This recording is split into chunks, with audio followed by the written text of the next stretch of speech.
Masters. आत्मवंदन masters. आप सभी को आप सभी का ध्यान सागर मंच पर स्वागत है। आज हम पहले माँ ब्रह्मचारिणी देवी की कहानी सुनेंगे, फिर इसके बाद ध्यान करेंगे। ठीक है। आज नवरात्रि का दूसरा दिन है। आज ब्रह्मचारिणी देवी जी का दिन है। माँ दुर्गा जी का दूसरा स्वरूप है। तो उनके बारे में आज हम सुनेंगे, उनके दूसरे स्वरूप के बारे में, दूसरे रूप के बारे में। ठीक है। तो सबसे पहले एक मंत्र बोलेंगे, सभी लोग हाथ जोड़ के आंखें बंद करके सुनेंगे। या देवी सर्वभूतेषु मां ब्रह्मचारिणी स्वरूपेण संस्थिता। नमस्तस्यै नमस्तस्यै नमस्तस्यै नमो नमः। माँ ब्रह्मचारिणी देवी को दिल से नमस्कार करते हैं। हम्म। माँ दुर्गे का यह स्वरूप ब्रह्मचारिणी, जो नवरात्रि का दूसरे दिन की देवी है, माँ ब्रह्मचारिणी देवी, माँ दुर्गा का यह स्वरूप भक्तों और सिद्धों को फल देने वाली है। भक्तों और सिद्धों के लिए बहुत ही अच्छा है। आज के दिन उनको इनके आराधना जरूर करना चाहिए भक्तों के लिए। और जिनको सिद्धियां चाहिए, जो ध्यान कर रहे हैं, जिनको ध्यान में आगे जाना है, वो उनको इनका आराधना जरूर करना चाहिए, माँ ब्रह्मचारिणी देवी जी का। और सिद्धों को यह ब्रह्मचारिणी देवी जी का, ब्रह्मचारिणी नाम का अर्थ है ब्रह्म। मतलब ब्रह्म मतलब आराधना करने वाले। क्या ब्रह्म का अर्थ है तपस्या से है। ब्रह्म का अर्थ तपस्या से है, मतलब तपस्या करके ब्रह्मत्व प्राप्त कर लेता है इंसान, तो इसलिए इनका नाम ब्रह्मचारिणी रखा है। और चारिणी का अर्थ है ब्रह्म जैसा आचरण करने वाला, वाली। ठीक है। वाला या वाली, आदमी करता है तो वाला, नहीं तो वाली। तो ब्रह्म जैसा आचरण करने वाली ब्रह्मचारिणी, तो उनका नाम इसलिए ब्रह्मचारिणी पड़ा, दुर्गा जी के दूसरे स्वरूप का है।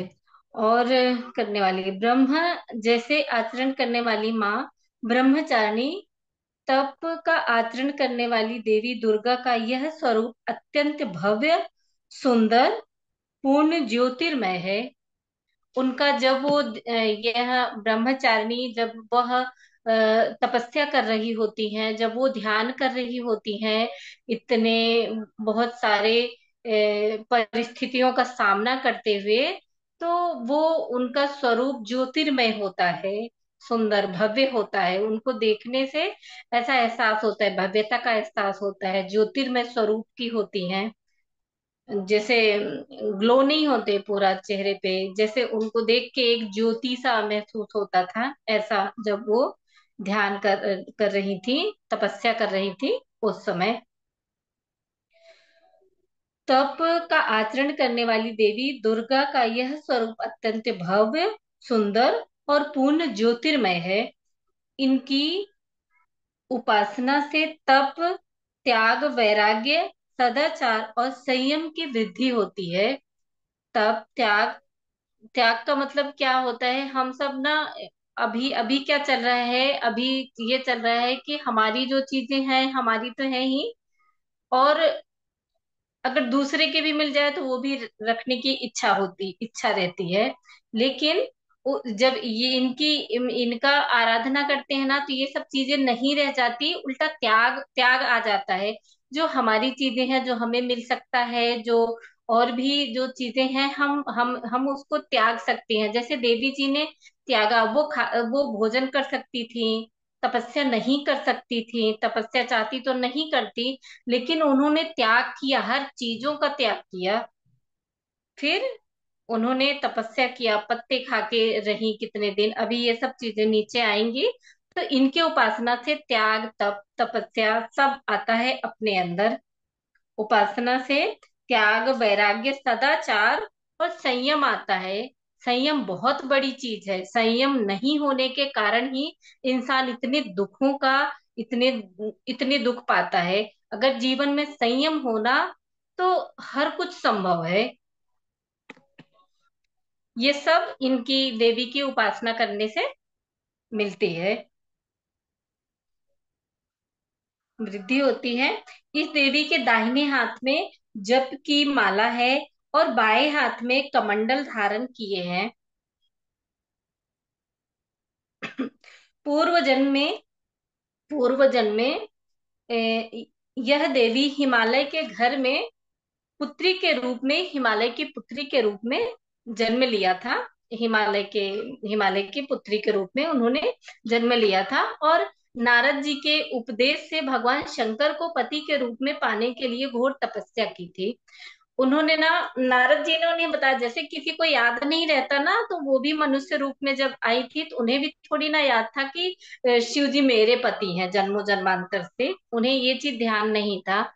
तो नारद जी रहते ही थे कुछ चीजें बताने के लिए, तो वो आए थे, उन्होंने कुछ बताया उनको। और उनको बोला कि शिव जी की तपस्या कर, सॉरी, इनके मन में, लेकिन ब्रह्मचारिणी देवी जी के मन में शिव जी थे। उनको वो पसंद करती थी, उनको वो चाहती थी कि पति के रूप में वही मिले। तब नारद जी ने उनको सजेशन दिया था, उनको बताया था कि आप उनकी तपस्या कर सकती हैं उनको पाने के लिए। तब उन्होंने तपस्या की थी। इस कठिन तपस्या के कारण इस ब्रह्मचारिणी माता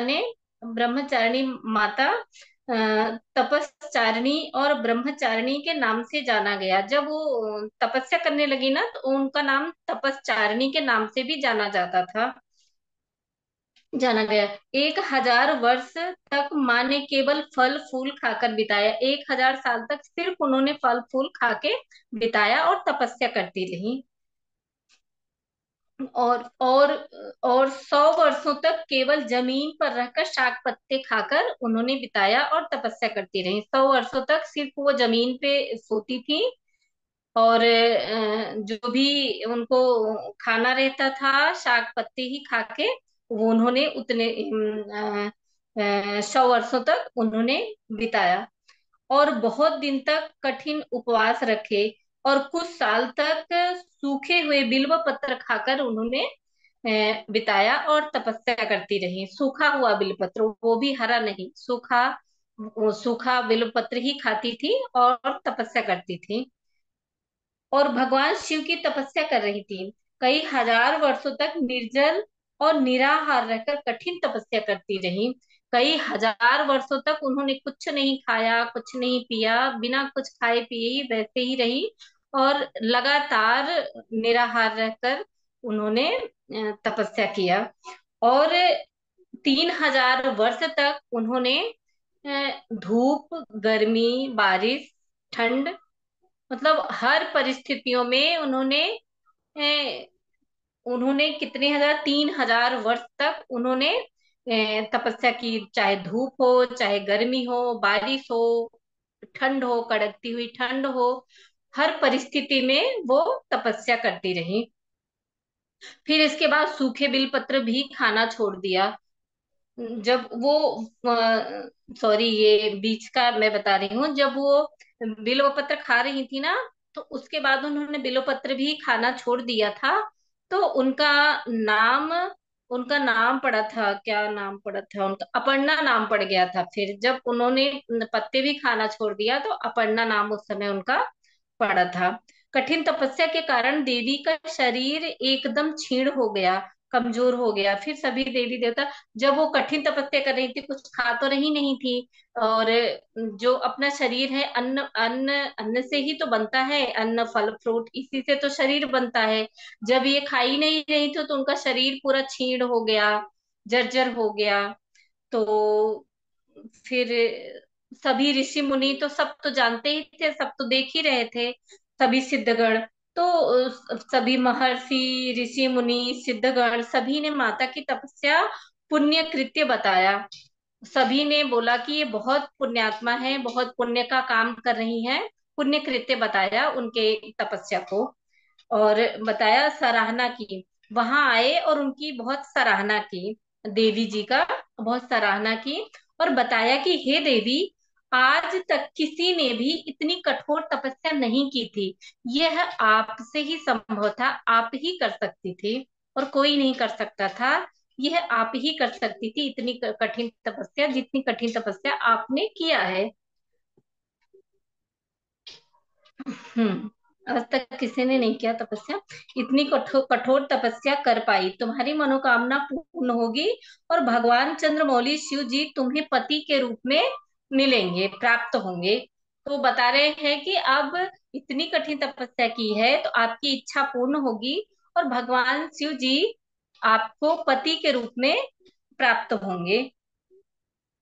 अब तपस्या छोड़कर घर चली जाओ, जल्दी ही तुम्हारे पिता तुम्हें बुलाने आ रहे होंगे। वो कह रहे हैं कि अब तुम्हारे पिता भी आ रहे हैं तुम्हें बुलाने के लिए, तुम्हें घर ले जाने के लिए, अब जल्दी से ही आप घर चले जाओ। इस देवी की कथा का सार ये है कि जीवन के कठिन समय में भी मन विचलित नहीं होना चाहिए। इतनी बड़ी तपस्या की उन्होंने, नहीं खाया नहीं पिया, धूप में, गर्मी में, बारिश में, कड़कती ठंड में वो बिल्कुल भी विचलित नहीं हुई और अडिग खड़ी रही वहां पे। अडिगता से रहते हुए उन्होंने अपना पूरा तपस्या का पूरा किया, तपस्या उन्होंने अपना पूरा किया। विचलित, यही मतलब इसका यही है। इस ब्रह्मचारिणी देवी की हम आराधना करते हैं, उनकी पूजा करते हैं, उनको प्रेम से मानते हैं, श्रद्धा भक्ति रखते हैं अगर उनमें, तो ये सब जो उनमें है वो सब हमारे अंदर आएंगी ना। ब्रह्मचारिणी की आराधना से अनंत फल की प्राप्ति होती है। तप, त्याग, वैराग्य, सदाचार, संयम जैसे गुणों की वृद्धि होती है। यह सब सारे गुण ना ऐसे हैं कि देवता बनाने, भगवान बनाने वाला ये गुण है। जैसे कि अहम ब्रह्मास्मि बोलते ही है ना कि हमारे में ईश्वर है। पर क्या है, जैसे एक अन्न होता है, जैसे एक अनाज होता है ना, हर अनाज में एक वृक्ष, एक पौधा छिपा होता है। लेकिन जब तक हम उसको मिट्टी में नहीं डालेंगे, वो धूप, गर्मी, बारिश झेलेगा नहीं, तब तक वो पौधा या वृक्ष नहीं बन सकता। वैसे ही हमारे में ईश्वर है, हम ईश्वर हैं। पर जब तक हम वो तप नहीं करेंगे, तपस्या नहीं करेंगे, अपने को तपाएंगे नहीं, तब तक हम ईश्वर नहीं बनेंगे, भगवान नहीं बन सकते। हम ब्रह्मास्मि है तो, पर वो बीज रूप में हमारे अंदर है।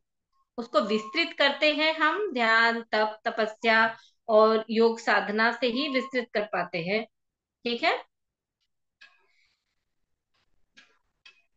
जीवन के कठिन परिस्थिति में भी व्यक्ति अपने आप में स्थिर रहता है। बता रहे हैं कि उनकी आराधना करते हैं तो जीवन की कितनी भी कठिन परिस्थिति हो, वो स्थिर रहता है, संयमित रहता है।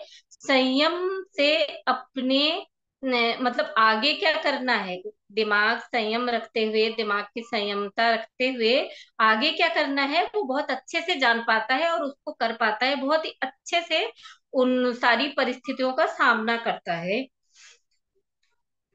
ब्रह्मचारिणी माँ की कृपा से उसे सर्वत्र विजय और सिद्धि मिलती है।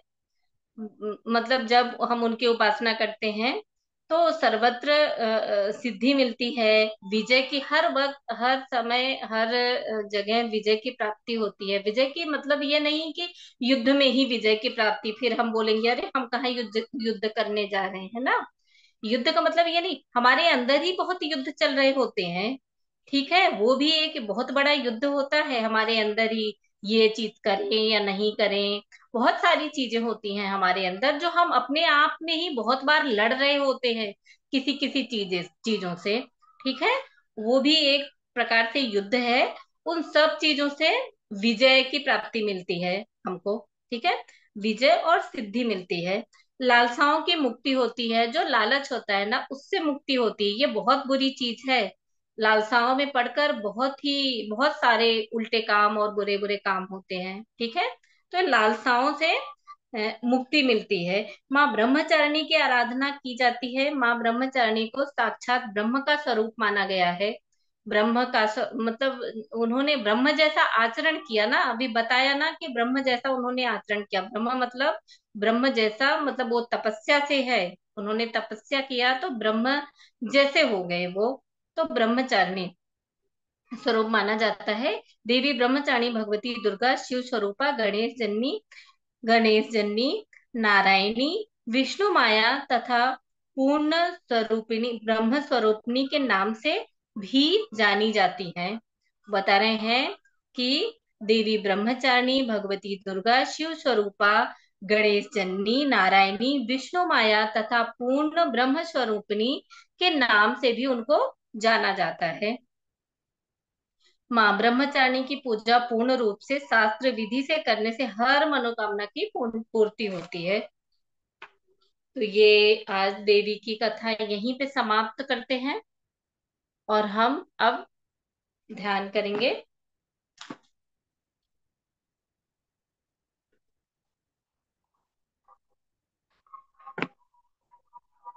दोनों हथेलियों की उंगलियों को इस तरीके से फंसाते हुए अपनी गोदी में रख लेंगे।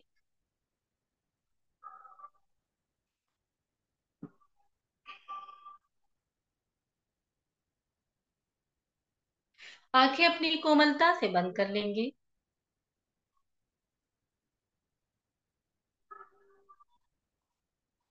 अपने पैरों को क्रॉस करते हुए पालथी बनाकर सुखासन में बैठेंगे।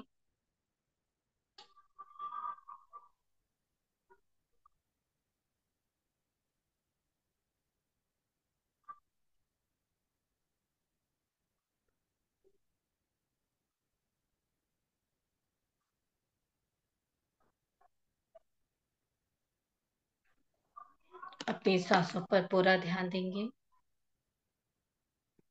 सांस आते हुए, सांस जाते हुए, और ध्यान सांसों पर देंगे। रामेश्वरी मैम, म्यूजिक शेयर कर दीजिएगा ना मैम।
मैम थोड़ा सा और तेज कर दीजिएगा, बहुत जरा था।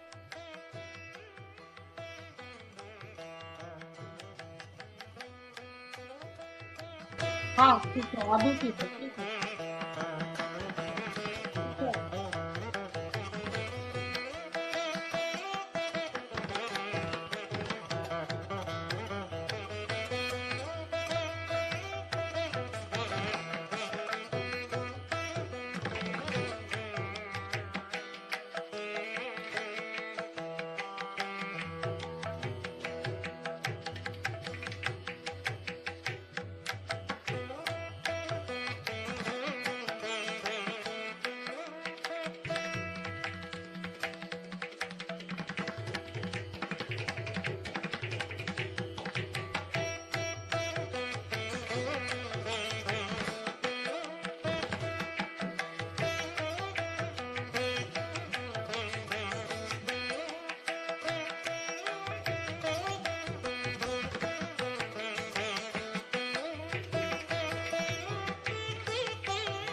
सागरिका, चौथा पदवीधर होते.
सांसों को पूरी एकाग्रता से और गहराइयों से लेंगे दोस्तों।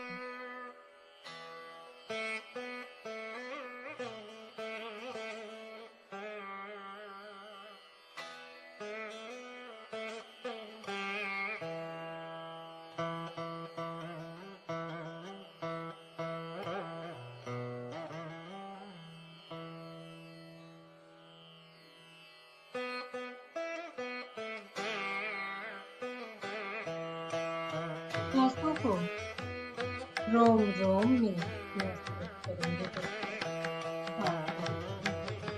सांस जा रही है। सांसों के माध्यम से हमारे शरीर का रोम रोम दिख रहा है, प्रफुल्लित हो रहा है, तरोताजा हो रहा है।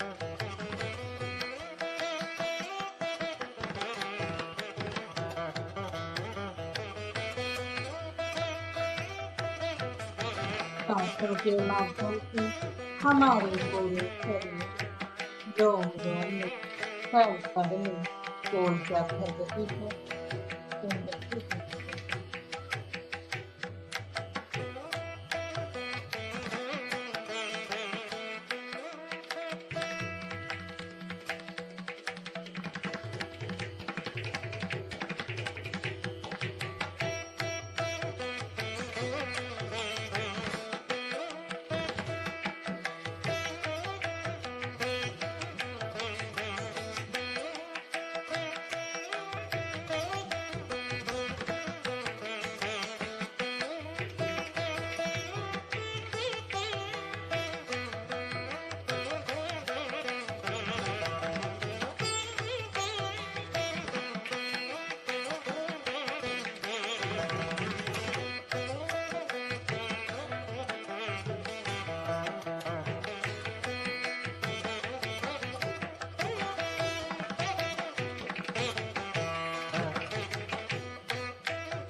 महसूस करेंगे दोस्तों, हमारे बम रहने से लगातार गोल्डन एनर्जी बढ़ रही है।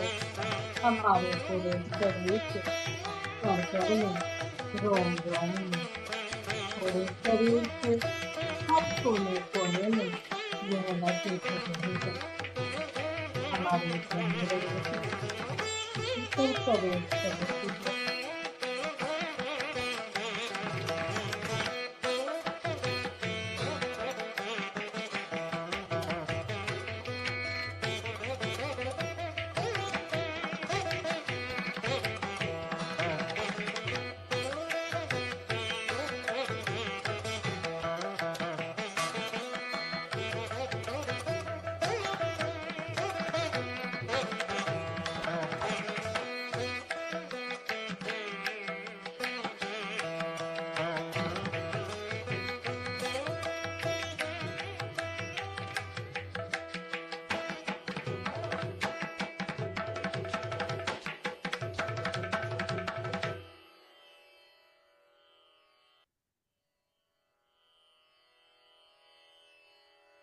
ब्रह्मरंध्र से आती हुई गोल्डन एनर्जी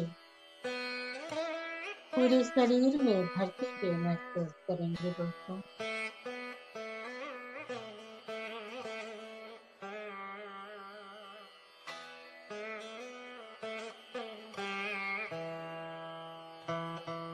महसूस करेंगे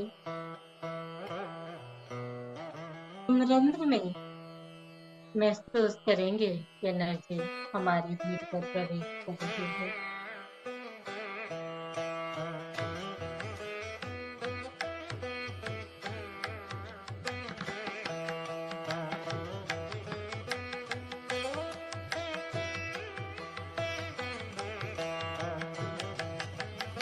धीरे धीरे गोल्डन के साथ साथ वाइट एनर्जी भी ब्रह्मरंध्र में प्रवेश कर रही है।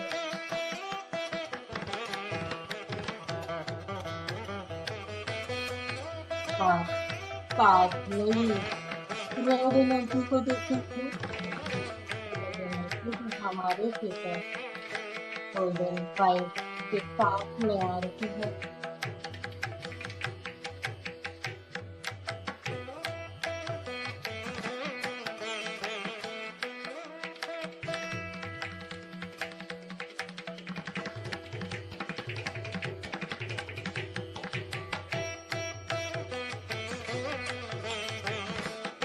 गोल्डन वाइट और रेड एनर्जी के साथ साथ पर्ल एनर्जी भी हमारे अंदर प्रवेश कर रही है।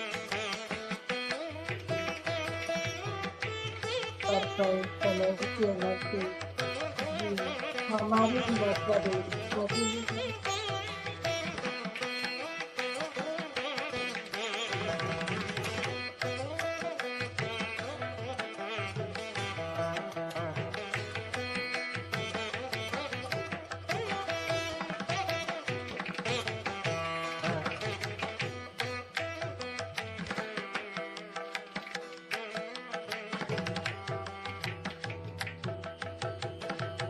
अभी देखेंगे दोस्तों, आसमानी कलर की एनर्जी हमारे अंदर प्रवेश कर रही है। साथ में रंग बिरंगे जितने रंग बिरंगे एनर्जी अपने अंदर भर पा रहे हैं, इसलिए रंग बिरंगी एनर्जी को महसूस करेंगे दोस्तों। रंग से रंग बिरंगी एनर्जी प्रवेश कर रही है हमारे भीतर।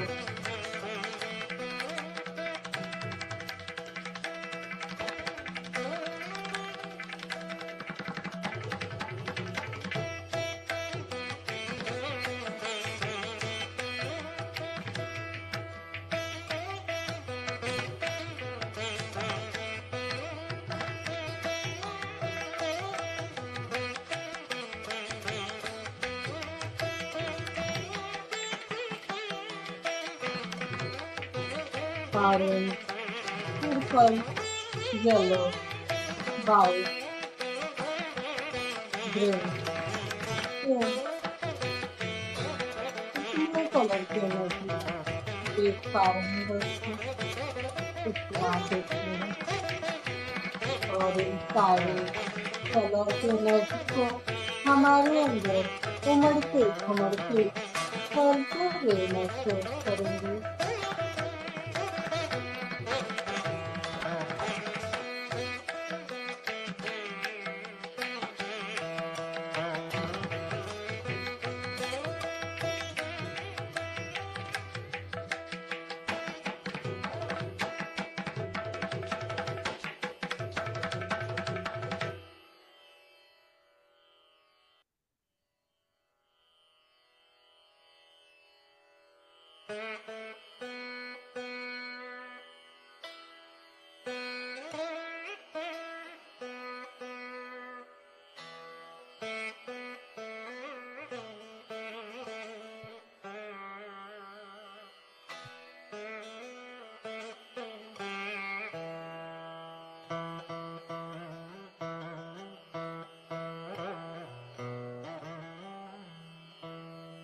आप जो भी कलर की एनर्जी अपने ब्रह्मरंध्र से प्रवेश करते हुए देख रहे हैं,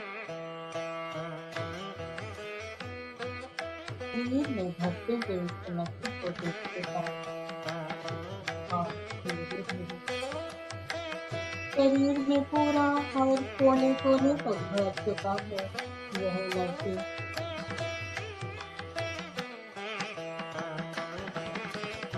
और शरीर के रोम रोम से बाहर निकल रहा है। यह हर कलर की एनर्जी बाहर निकल रही है।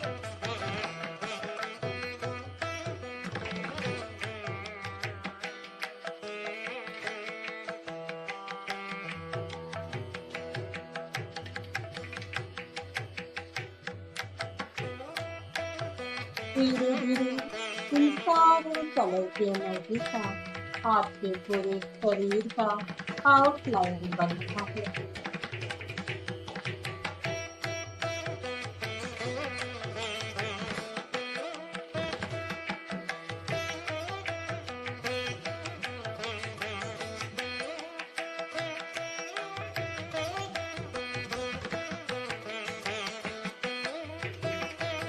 इन सारे कलर का प्रतीक है प्रेम, दया, करुणा।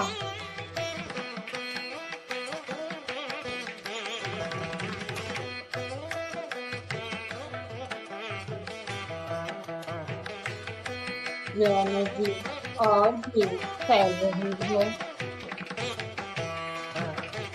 यह एनर्जी और भी आउटलाइन फैलता हुआ अपने पूरे घर में फैल रहा है। यह हर कलर की एनर्जी हमारे पूरे घर में फैल रही है।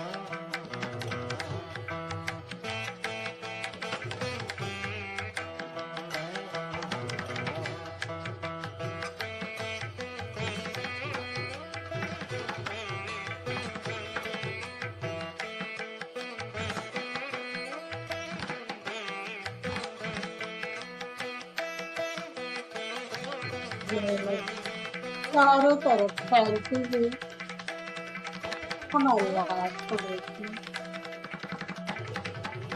यह एनर्जी फैलती हुई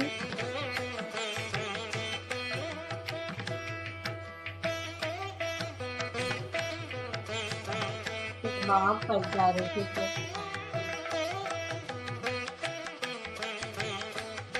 सबकी एनर्जी, यह रंग बिरंगी एनर्जी धरती माँ पर जा रही है।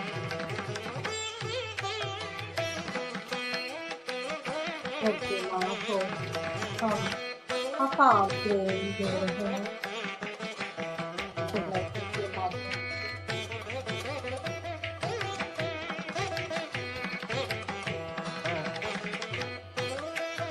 महसूस करेंगे यह एनर्जी धरती माँ पर फैलते हुए पूरे शहर में फैल रही है।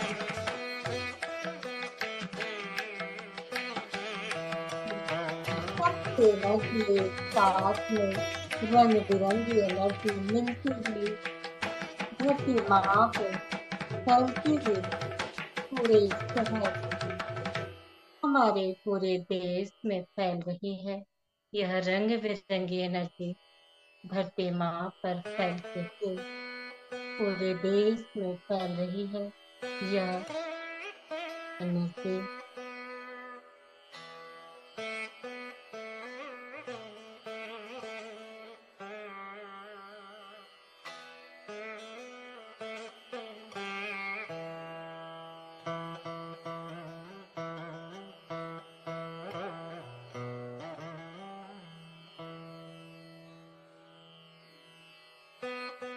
महसूस करेंगे दोस्तों पूरी धरती पर फैलते हुए, पूरे अर्थ पर यह एनर्जी फैलते हुए अब ऊपर उठते हुए आसमान तक जा रही है।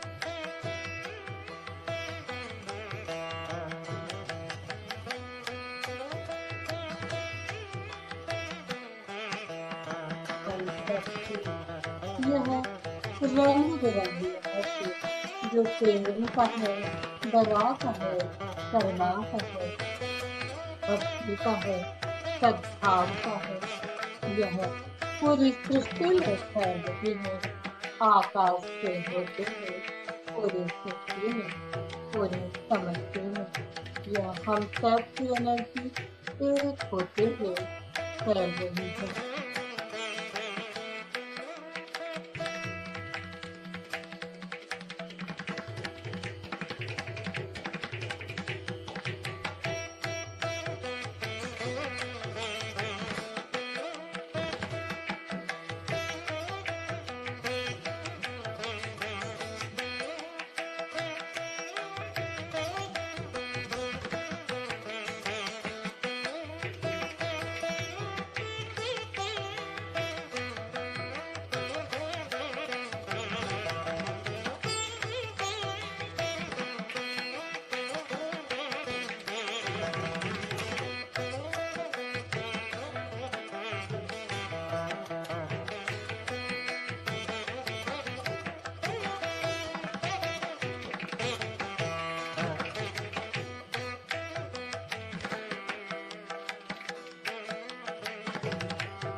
धरती पर जितने जीव हैं, जितनी वनस्पतियां हैं, पेड़ पौधे हैं, वृक्ष हैं, सभी आनंदित हो रहे हैं। आपसे हमारे इस एनर्जी को पाकर आनंदित हो रहे हैं। श्रद्धा में भक्ति में प्रेम पूर्वक हो रहे हैं।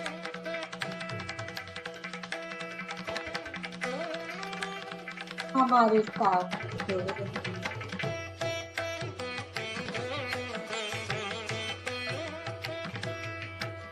हमारी इस एनर्जी को पाकर आकाश तत्व भी हमसे जुड़ रहा है।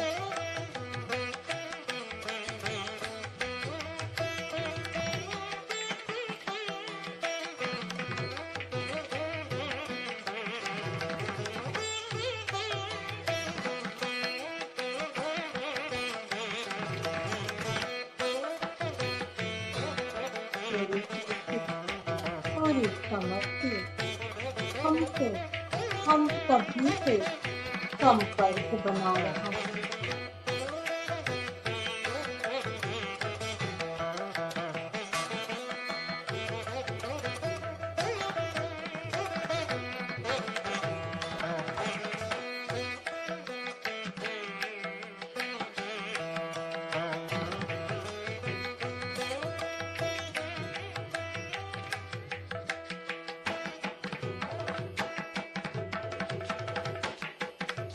वनस्पतियां, सारे जीव, जितने भी पेड़ पौधे हैं, जितने भी धरती पर जीव हैं, जानवर हैं, सभी हम सब एक हैं कि उसकी एक ही परमपिता परमेश्वर की एनर्जी से जुड़े हुए हैं। हम सभी उसी एक परमपिता परमेश्वर की एनर्जी हैं।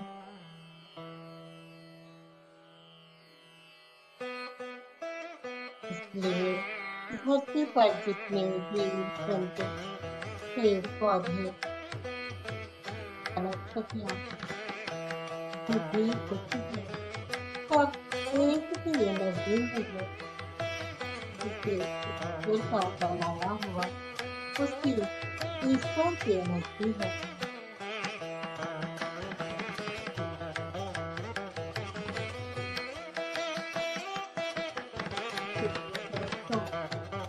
सबसे प्रेम से एक तत्व की भावना रखते हुए जुड़कर रहते हैं दोस्तों। पेड़ पौधे, वनस्पतियां, जीव जंतु, हम सभी एक हैं।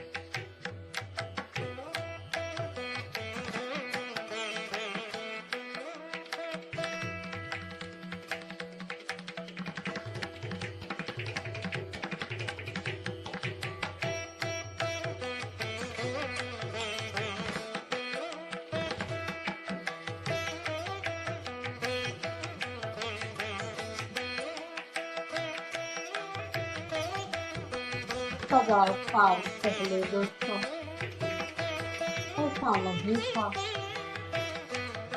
जंगल हम जुड़े हुए होते थे, जंतु जानवर हमसे जुड़े हुए थे। हम सब एक होते थे, अलग नहीं समझते थे उनको।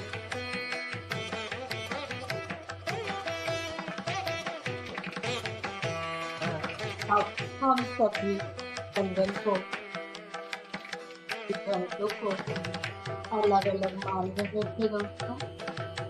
हम सभी एक ही अलग थे, एक ही परम पिता परमेश्वर के अलग थे।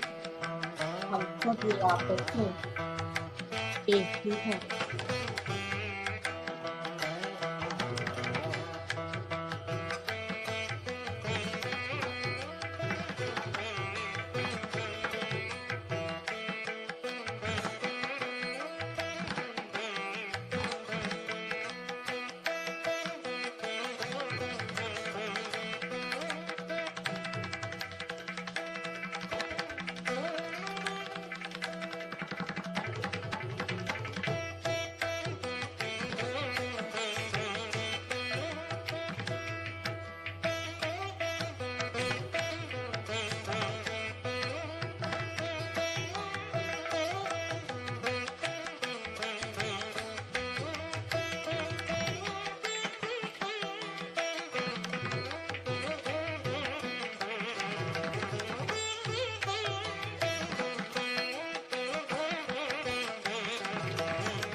हम सब की इस रंग बिरंगी एनर्जी को खाकर सभी की धरती माँ खास कर पूरे सृष्टि में आनंदित है और हमसे संपर्क कर रही है, इसके साथ जुड़े रहते हैं।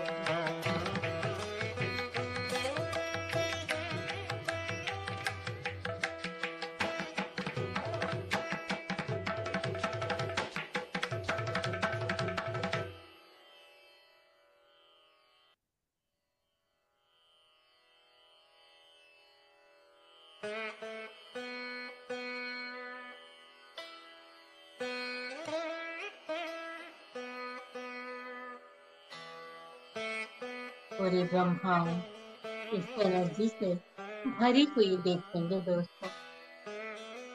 Golden energy, white energy, green, purple, pink, yellow,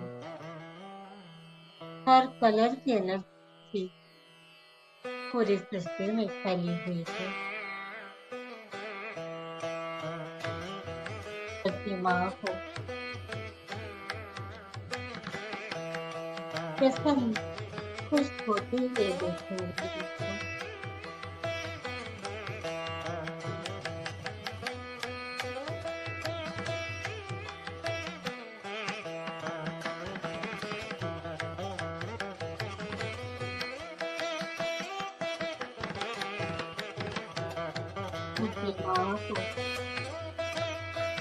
प्रतिमाओं से कनेक्ट होते हैं, उनसे जुड़ते हैं, उनके प्रति प्रेम की भावना लाएंगे, क्योंकि ये हमारी माँ है, तो हमारा इतना ख्याल रखते हैं।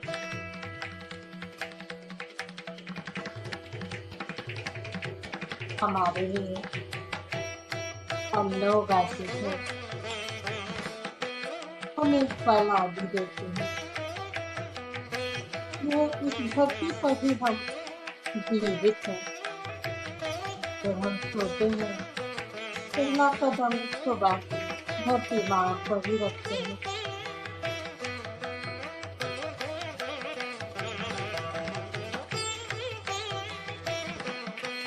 हमारा पूरा जीवन ही धरती माँ है। इसलिए दोस्तों, जैसे हम अपनी माँ से प्रेम करते हैं, वैसे ही हम धरती माँ से प्रेम करेंगे। उनके लिए अपार प्रेम जागृत करेंगे और हर समय उनको अपार प्रेम देंगे दोस्तों। उनका हर समय आभार व्यक्त करेंगे, हर समय महसूस करेंगे हमारे प्रेम से बहुत प्रसन्न है।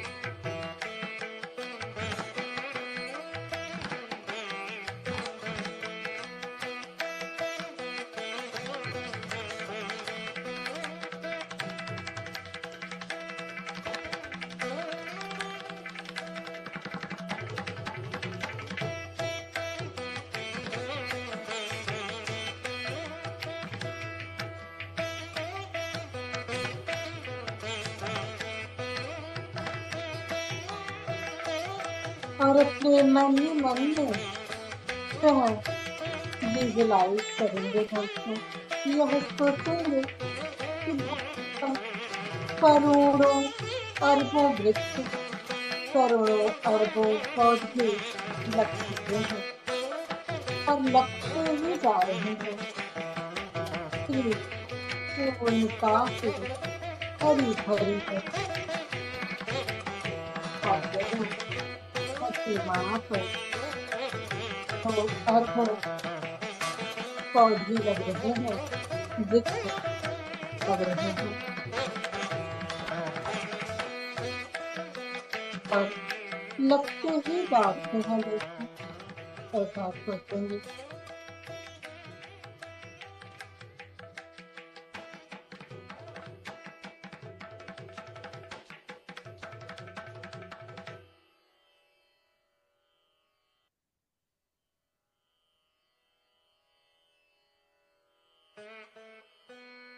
धरती माँ पर करोड़ों अरबों पौधे लग चुके हैं, वृक्ष लग चुके हैं और लगते ही जा रहे हैं। ऐसा महसूस करेंगे दोस्तों, ऐसा देखेंगे। और धरती माँ इस कार्य से बहुत ही प्रसन्न है।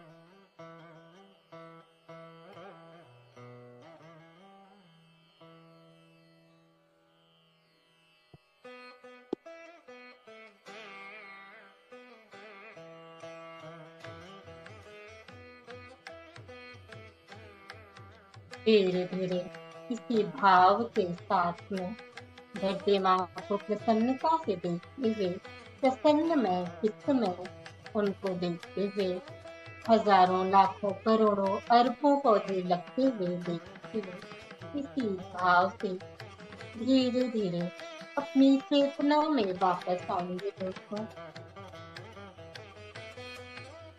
धीरे धीरे अपनी चेतना में वापस आएंगे। धरती माँ को प्रेम देकर, उनको खुश देखते हुए, धरती पर हजारों पौधे, लाखों करोड़ों अरबों पौधे देखते हुए आप प्रसन्न चित्त होते हुए धीरे धीरे बाहर आएंगे दोस्तों। ध्यान से बाहर आएंगे। अपने दोनों पैर के पंजों को हिलाएंगे। अपने दोनों हथेलियों की उंगलियों को हिलाएंगे और धीरे धीरे अपने दोनों हथेलियों को खोलेंगे और धीरे धीरे हथेलियों को अपनी आंखों पर रखेंगे।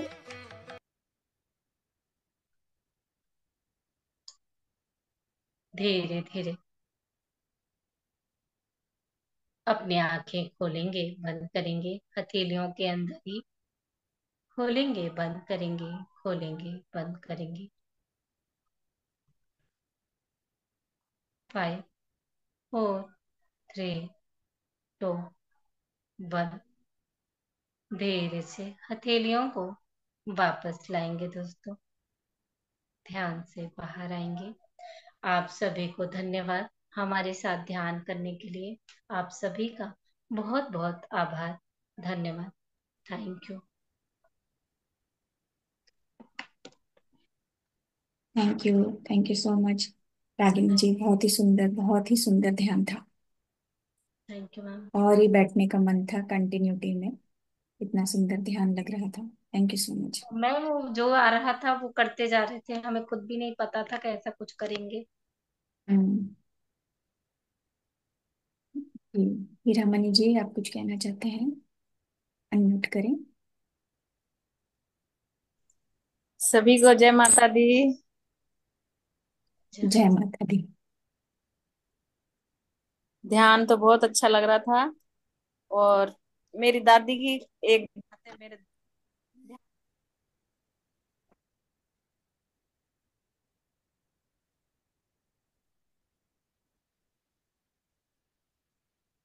एक मिनट, अनम्यूट करें अब।